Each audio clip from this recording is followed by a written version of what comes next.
विधात्याने सूर्यदेवाच्या साक्षीने जेव्हा या सृष्टीची रचना केली तेव्हा नभोमंडळात ग्रह नक्षत्र तारे आपापलं अस्तित्व शोधू लागले.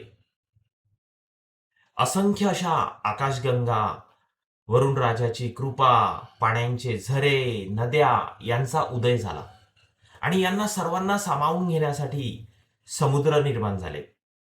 मग मासे, जीव, जंतू, पृथ्वीवर वृक्ष, वनस्पती, पशु पक्ष्यांचा किलबिलाट झाला.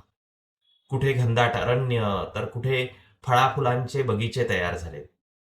आणि या सुंदर सृष्टीचं रक्षण करण्यासाठी सर्वात शेवटी बुद्धिश्रेष्ठ, ऊर्जावान मानवी जीवन उदयास आलं. पण जेव्हा या सृष्टीचं रक्षण करण्याऐवजी मानवी जीव स्वतःच्या इच्छेसाठी, स्वतःच्या सुखासाठी या सर्वांचं भक्षण करू लागला, तेव्हा विधात्याला जाणवलं की एवढं दुसऱ्यांना दुःख देऊन, एवढे पाप करून हा केवळ मृत्यूने मुक्त होणार नाही. म्हणून 84 लक्ष योनी निर्माण झाल्या.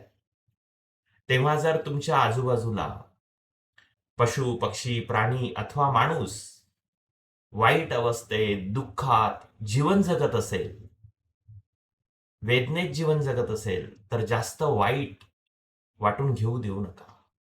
कारण ते विधात्याचं विधान आहे.